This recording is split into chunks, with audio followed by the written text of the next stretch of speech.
Hoje eu quero falar sobre a confiança em Deus.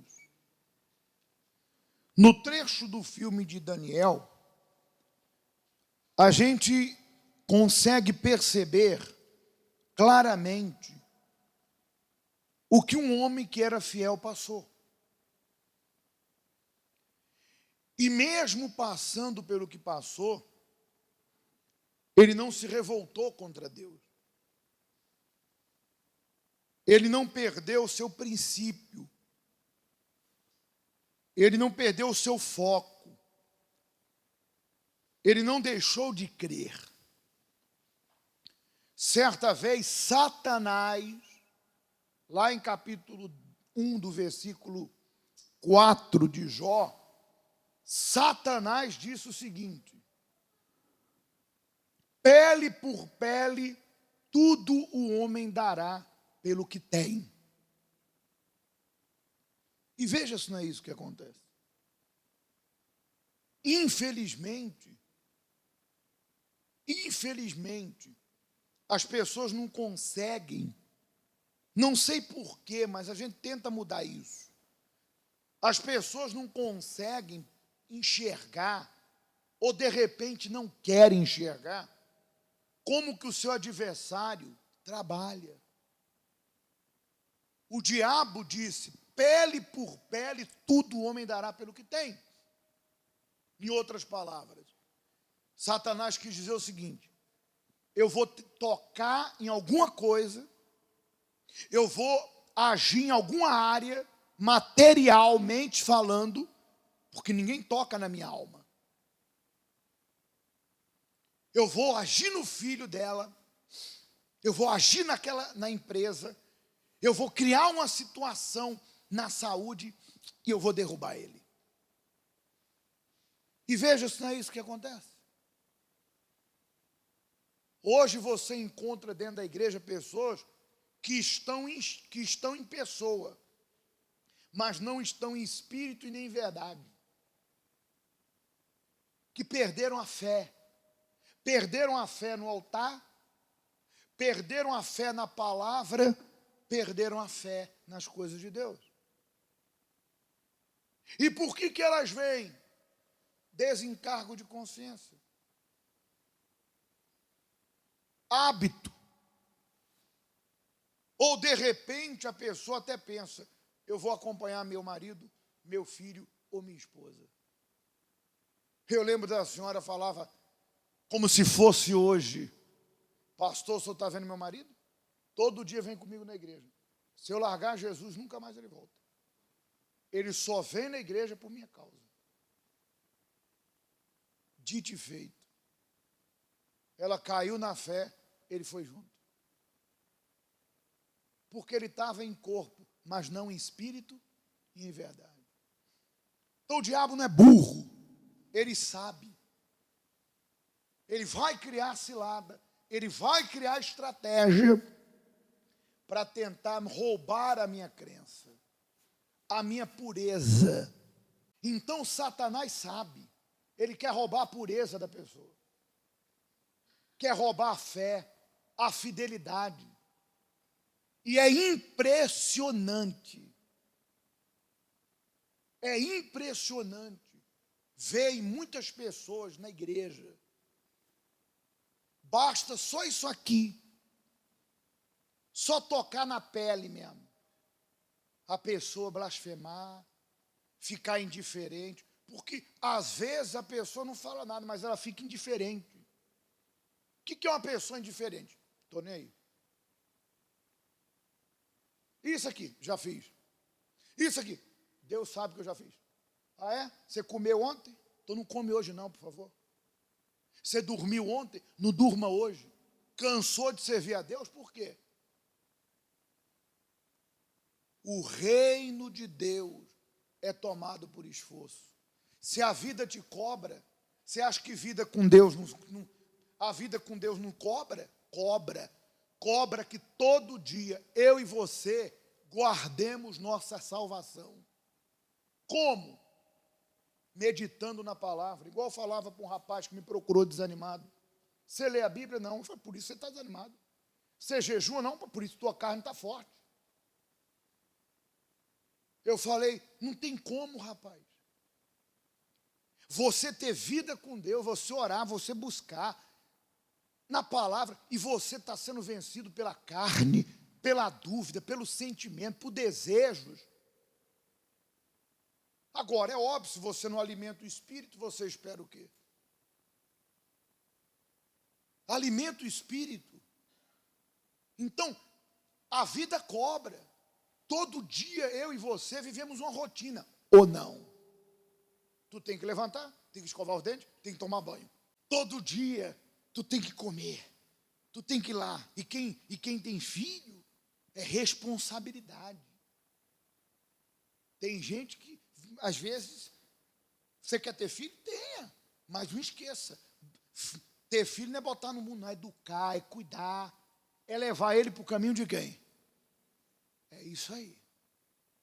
Então a vida cobra. A vida, você tem uma empresa, tu tem que correr. A vida, tu tem os benefícios, é óbvio, mas é a vida. A vida cobra. A vida com Deus é a mesma coisa. Então as pessoas, elas não podem se cansar da vida delas com Deus. Elas têm que ter consciência que aquilo que ela faz para Deus é necessário para que a fé dela fique acesa. É igual a lareira, que está lá o carvão queimando, a lenha queimando, mas daqui a pouco o fogo vai começar a baixar. O que você faz? Fica olhando, mete mais lenha dentro. Assim é a fé. E hoje tu busca, tu ora, hoje vem um pastor, daqui a pouco troca, vem outro, e assim vai. Um é mais calminho, outro é mais agitado, um quer abraçar a vovó, o outro fica quieto aí, vovó. Mas é homem de Deus, não se apega ao homem não, se apega a Deus. Porque eu não tenho que te agradar, eu tenho que falar a verdade para você. E tenho que dar a vida em Deus, para que Deus me use para te abençoar. Não eu ficar aqui tentando te agradar, tentando te cativar para mim, eu não vou levar você para o céu. Mas tem pastor que é assim. Ah, pastor, é tão legal. Ah, grande coisa. Eu não quero que o pastor seja legal comigo. Eu quero que ele seja usado por Deus para falar o que eu tenho que fazer. Amém? Então, a vida cobra. Mas, de repente, você está aqui, basta uma situaçãozinha, você já fica indiferente. Ah, não sei. Às vezes eu penso em desistir. Seja leal.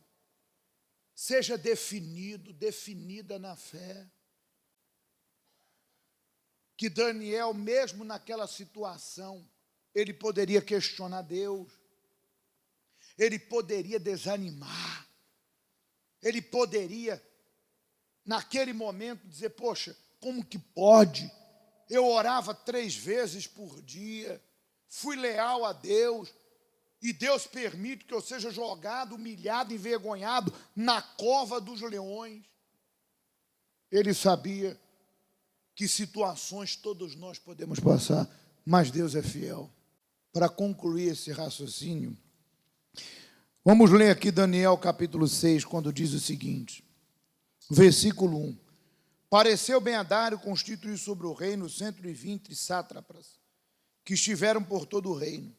Sobre eles 3 presidentes, dos quais Daniel era um, aos quais estes sátrapas desse conta, para que o reino não sofresse dano algum, ou não sofresse dano. Então mesmo Daniel se distinguiu destes presidentes e sátrapas, porque nele havia um espírito excelente, e o rei pensava em estabelecê-lo sobre todo o reino. Então os presidentes e os sátrapas procuraram ocasião para acusar Daniel a respeito do reino, mas não puderam achá-lo, nem culpa alguma, porque ele era o quê? Fiel. E não se achava nele nenhum erro, nem culpa. Disseram, pois, estes homens, nunca acharemos ocasião alguma para acusar esse Daniel, se não procurarmos contra ele na lei do seu Deus. E aí nós sabemos, olhe por gentileza, que Daniel orava 3 vezes por dia. Daniel soube da armadilha, Daniel soube da trama, do decreto, que ninguém podia falar com Deus, com nenhum Deus. a não ser fazer petições ao rei, que era Dário.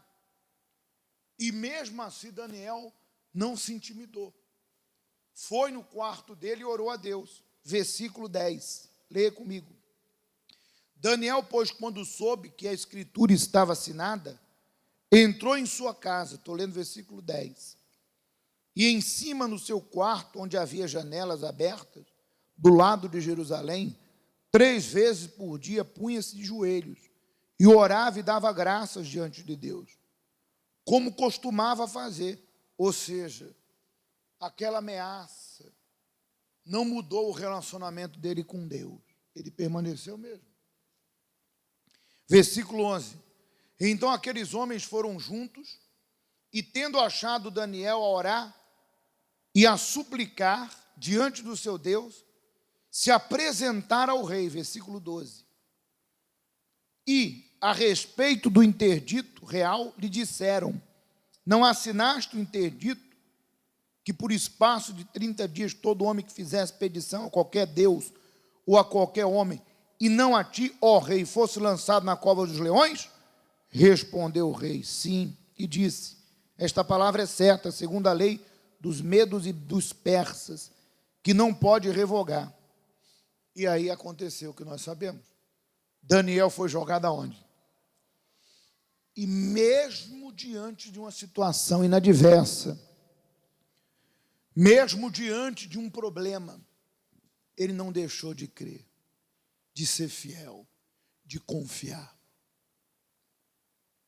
Então, não sei o que você está vivendo, qual é a cilada, qual é o problema, qual é a cova de leão, mas Deus está a falar para você, confie.